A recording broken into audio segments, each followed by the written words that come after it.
కిచిడి ఒకసారి ఇలా ట్రై చేసి చూడండి. చాలా అంటే చాలా బాగుంటుందండి. ఇంట్లో వెజిటేబుల్స్ లేనప్పుడు ఓన్లీ ఆనియన్స్, చిల్లీస్, టమాటోస్, అల్లం వెల్లుల్లి పేస్ట్ అవి వేసి ఒకసారి ట్రై చేసి చూడండి.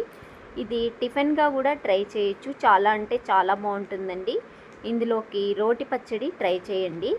ఇక్కడ నేను స్టవ్ ఆన్ చేసి బాణీ పెట్టి 2 or 3 స్పూన్స్ ఆయిల్ వేస్తున్నాను. ఆయిల్ కూడా ఎక్కువ పట్టదండి. చాలా డెలిషియస్గా ఉంటుంది, హెవీగా అనిపించదు.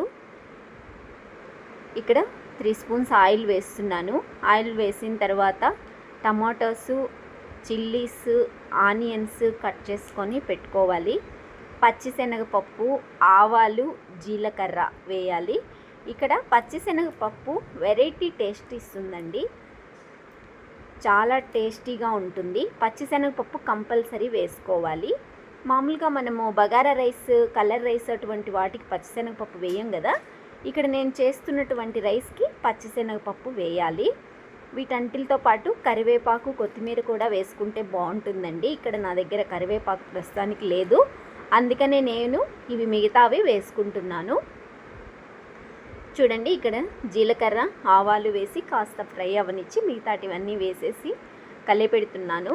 మనం మామూలుగా కలర్ రైస్, బగారా రైస్ వాటికి ఆనియన్స్ బాగా ఫ్రై అవ్వనిస్తాం కదా, బ్రౌన్ కలర్ వచ్చేంతవరకు.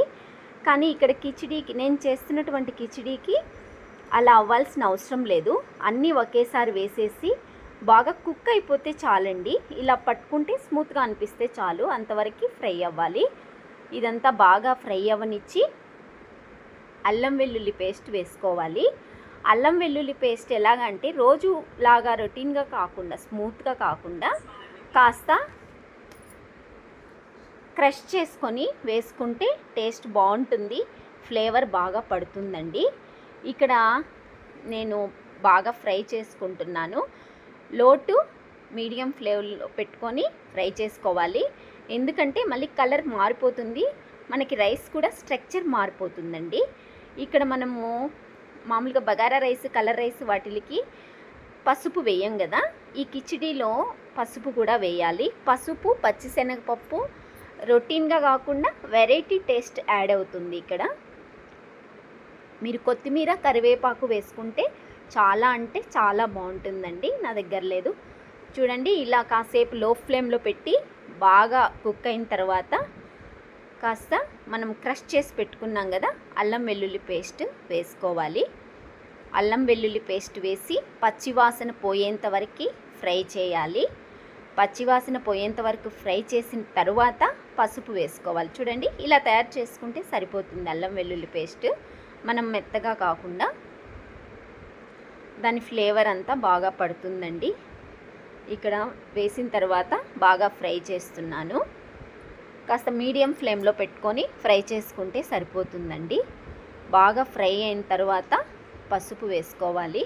పసుపు మన రైస్కి సరిపడేంత పసుపు, అంటే 1/2 టేబుల్ స్పూన్ కూడా కాకుండా పించ్ ఆఫ్ కొంచెం కొద్దిగా వేసుకుంటే సరిపోతుందండి. ఇక్కడ బాగా ఫ్రై అయింది. ఆనియన్స్, టమాటోస్ అన్నీ బాగా కుక్ అయ్యాయి. అల్లం వెల్లుల్లి పేస్ట్ కూడా బాగా ఫ్రై అయింది, పచ్చివాసన పోయేంత వరకు. ఇంకా పసుపు యాడ్ చేసుకోవాలి. ఇక్కడ నేను పసుపు యాడ్ చేస్తున్నాను. పసుపు వేయటం వల్ల వెరైటీ టేస్ట్ తెలుస్తుంది. చాలా అంటే చాలా బాగుంటుందండి. ఒకసారి ట్రై చేసి చూడండి. ఇందులోకి రోటి పచ్చడి కూడా ట్రై చేయండి. చాలా అంటే చాలా బాగుంటుంది. ఒకే టిఫిన్ ఒకేలాగా రోజు తినేలాగా తింటుంటే బోర్ కొడుతుంది కదా, అందుకు వెరైటీగా ఒకసారి ఇలా ట్రై చేయండి. ఇక్కడ పసుపు వేశాను. మరీ ఎక్కువసేపు కాకుండా ఒక 1 minute అలా ఫ్రై అవ్వనిచ్చి వాటర్ వేసేసుకోవాలి.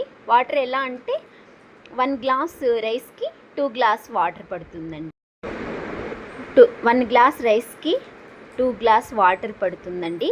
నేను ఇక్కడ 2 గ్లాసెస్ రైస్ తీసుకున్నాను కాబట్టి 4 గ్లాసెస్ వాటర్ వేస్తున్నాను. చూడండి, ఇక్కడ 4 గ్లాసెస్ వాటర్ వేస్తున్నాను. 4 గ్లాసెస్ వాటర్ వేసిన తర్వాత బాగా బాయిల్ అవ్వనివ్వాలి. మనము 1 అవర్ లేదా హాఫ్ అన్ అవర్ ముందు రైస్ బాగా క్లీన్ చేసుకొని వాటర్ వేసి నానబెట్టుకోవాలి. రైస్ బాగా నానితే స్మూత్గా ఉంటుందండి రైస్. అందువలన హాఫ్ అన్ అవర్ ముందు రైస్ క్లీన్ చేసుకొని వాటర్ వేసి నానబెట్టి ఉంచుకోవాలి పక్కన. ఇక్కడ మూత పెట్టి వాటర్ని బాగా బాయిల్ అవ్వనివ్వాలి. సాల్ట్ వేస్తున్నాను. సాల్ట్ మన టేస్ట్కి సరిపడేంత సాల్ట్ వేసుకోవాలి. హై ఫ్లేమ్లో పెట్టి మూత పెట్టి వాటర్ని బాయిల్ అవ్వనివ్వాలి. మనకి ఇక్కడ వాటర్ బాయిల్ అయ్యేంత సేపట్లో మనం రోటి పచ్చడికి తయారు చేసుకోవచ్చు. చూడండి, ఇక్కడ వాటర్ బాయిల్ అయింది. రైస్ వేస్తున్నాను. మనము నానబెట్టి రెడీ చేసుకున్నటువంటి రైస్ మొత్తం వేసేసి బాగా కలిపెట్టి ఒక 3-4 మినిట్స్ హై ఫ్లేమ్లో ఉంచాలి. మూత పెట్టి హై ఫ్లేమ్లో ఉంచిన తర్వాత 5 మినిట్స్ లో అండ్ మీడియం ఫ్లేమ్లో కుక్ చేసుకోవాలి. ఇక్కడ రైస్ వేసిన తర్వాత బాగా కలిపెడుతున్నాను. చూడండి, ఒక 4-5 మినిట్స్ తర్వాత ఇలా తయారవుతుంది హై ఫ్లేమ్లో. తర్వాత మనము లో ఫ్లేమ్లో ఆన్ చేసుకొని మూత పెట్టి కుక్ చేసుకోవాలి. మనకి రైస్ రెడీ అయిపోతుంది. ఇంకో పక్క రోటి పచ్చడికి ఆనియన్స్, టమోటోస్, పచ్చిమిర్చి, సాల్ట్ రెడీ చేసుకొని చింతపండు క్లీన్ చేసుకొని నానబెట్టుకోవాలి. ఇక్కడ ఇదిగోండి ఇలా రెడీ చేశాను. వీటిల్ని రోటి పచ్చడి రెడీ చేసుకుంటే సరిపోతుందండి.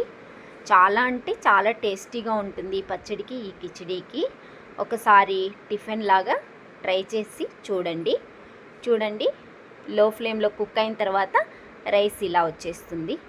ఓకే అండి, థ్యాంక్ యూ.